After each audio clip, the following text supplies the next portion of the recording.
Welcome back, everyone, to the Deep Dive. This is where we take that stack of sources you send us and really try to pull out the key insights, the nuggets of knowledge. Our mission, well, it's always to cut through the noise, get you informed, and hopefully share a few interesting facts you maybe haven't heard. And today, wow, you've given us a really interesting, pretty diverse set of materials. We're going to jump straight into a really significant global event that's unfolding as we speak. Then we'll pivot to something completely different, another fascinating piece you shared. Yeah, and that kind of breadth is what makes these deep dives so valuable, I think. We're just swimming in information these days, aren't we? From all angles, all sorts of topics. Our job here is really to help synthesize what's actually important, whether it's complex geopolitics or, like you said, something much more personal, maybe artistic. Understanding how these seemingly different things connect, that gives you a much richer view of the world. Okay, then, let's unpack this first one. We're diving straight into the Iran-Israel conflict. It's moving fast. As of June 23rd, 2025, the big headline is the U.S. entering the conflict. Happened on June 22nd. The operation is reportedly called Midnight Hammer. Midnight Hammer. It sounds decisive. Right. Suggests swift action. And the targets.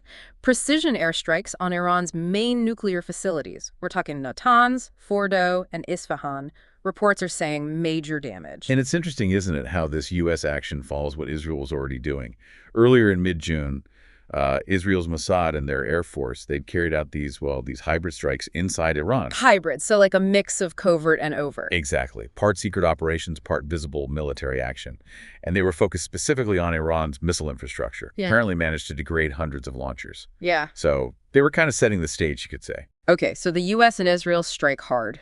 Iran's response. Yeah. Didn't take long. The sources say a significant missile barrage. Over 20 ballistic missiles fired at Israel. And here's a detail that really hits home, the human cost. One missile reportedly hit, or nearly hit, Soroka Medical Center. That's in Beersheba. Oh, wow. A hospital. Yeah. Injured around 50 people, apparently caused a chemical spill, too. That specific detail, hitting a hospital like Soroka, that immediately raises huge questions. Legally, morally, the sources are saying it's being called out as a possible war crime. Puts a harsh spotlight on the rules of engagement when civilian sites are hit. Definitely. And beyond the missile strikes, Iran also made some pretty serious threats, proxy threats, maritime threats. They explicitly said they'd block the Strait of Hormuz. The oil choke point. Exactly. Critical one. And they threatened U.S. bases if the U.S. got involved. There were also reports they were prepping missile and mining operations. So, okay, we've got the military tit for tat, the threats. Yeah. But what about the people caught in the middle? The human side, the political fallout. Yeah, crucial point. The human toll is, it's climbing. Roughly 86 Israelis wounded from missile strikes, and nearly 950 Iranians reported killed in those Israeli air raids. It's just devastating for civilians. And politically, inside Iran, sounds like a lot of strain. Immense strain, yeah, both internally and diplomatically. There's this big debate now about withdrawing from the Nuclear Non-Proliferation Treaty, the NPT. Right. The NPT, pulling out of that would be a massive signal. A huge one. It basically changes their whole long-term nuclear posture, big implications globally. Plus, domestic protests are apparently adding pressure on Supreme Leader Khamenei. It seems like the country's really feeling the heat. And, to really grasp how we got here, you have to look back, don't you? The roots go way back. In 1979, right. The revolution. Yeah, that basically ended the cooperation they had before. And for decades, it's mostly been this shadow war fought through proxies. Like Hezbollah, Hamas. The Houthis, too. Plus covert stuff, right? Yeah. Like Stuxnet assassinations, that kind of thing. But your sources also point to a big shift lately. It's not just proxies now. We've seen major direct hits, haven't we? Absolutely. That's the key change. April 2024, Iran hit Israel with hundreds of drones, missiles. Then October, Operation True Promise 2 against Israeli air bases. So this isn't totally out of the blue, but it's definitely an escalation into open conflict. So given all that, the direct U.S. involvement, the retaliation, what were the immediate global ripples? Where do we feel it first? Energy markets. Right away. Oil prices jumped about 2.6%. Not insignificant. No. It's a sharp reminder of how vulnerable the global economy is to Middle East trouble. Fears about the Strait of Hormuz, supply disruptions, global stock futures dipped too. That oil price spike is telling, yeah. And with the U.S. now directly involved, the worry is, does this spread? Exactly. Wider Middle East conflict. Threatening ships, dragging in other proxies, testing alliances. The sources also mention India specifically. They evacuated 110 nationals, Operation Sindhu, and any sustained oil disruption, that would hit India's energy lines hard. Shows how interconnected everything is. So looking forward, Iran's weighing its options now. Seems like it. A full military response is on the table, apparently, including hitting U.S. bases, actually trying to close the strait. But there's also this internal debate, Sure. balancing regime survival against escalating even further. And on the other side, Israel and the U.S. Israel saying they'll keep hitting targets until the nuclear and missile threats are gone. And the U.S. is signaling they're open to more action if needed. Meanwhile, the rest of the world. Calling for de-escalation, the UN, EU, China, Russia, everyone's urging calm. But the risk is definitely there if diplomacy fails. You're looking at a potential full-blown regional war and major chaos for global energy. So, to sum it up, what we're really seeing is this shift, right? From kind of covert proxy fighting to overt, direct military clashes. And now the U.S. is deeply involved, bombing nuclear sites, missile sites. It just ramps up the risk of wider war massively.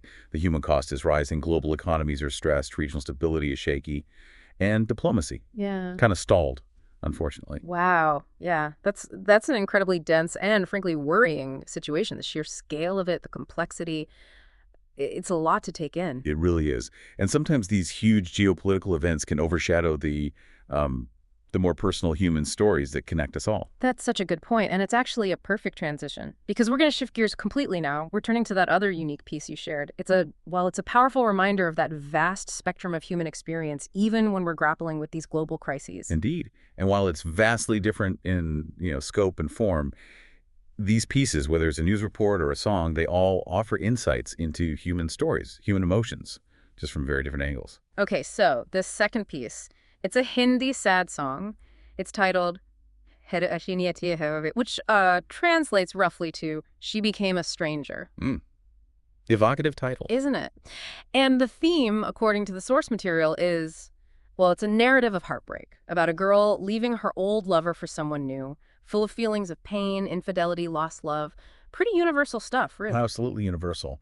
And that's the power of art, isn't it? Songs, poetry, they tap into these core human emotions, betrayal, loss, longing. Even if you don't speak Hindi, you can often feel the emotion, connect with the experience. It transcends the language barrier. So true. Let's try and unpack some of the emotion here, looking at the lyrics provided. The first stanza starts with Tere kwabo mein jo rangda, ab kisi aur ki ankon mein hang, which translates to, the colors that were in your dreams are now in someone else's eyes. Wow.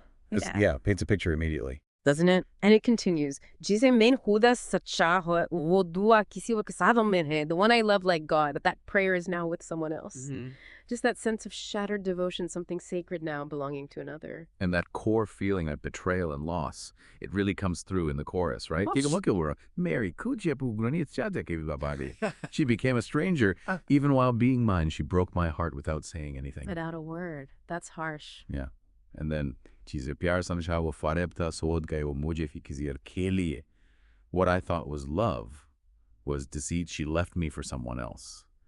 It's that crushing realization, that what felt so real maybe wasn't an illusion. And the imagery in the second stanza, it digs deeper into that loneliness. You were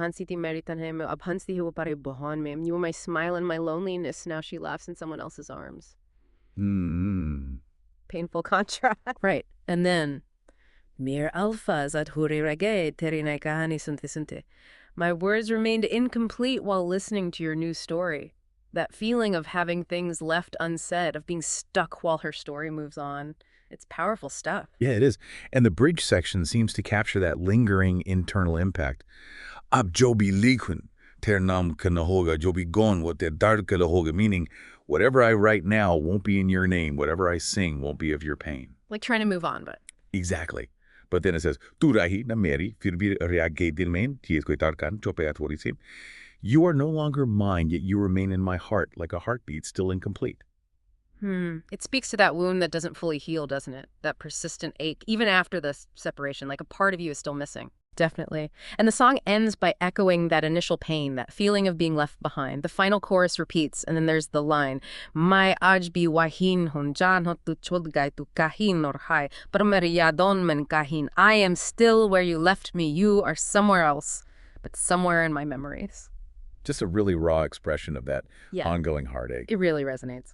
So, yeah, today's deep dive has really covered some ground, hasn't it? From the intricate, high-stakes world of geopolitics and conflict, all the way to the incredibly personal landscape of heartbreak and emotion in a song. Yeah. All drawn straight from the sources you provided. It really makes you think, doesn't it? It raises an important question, I think.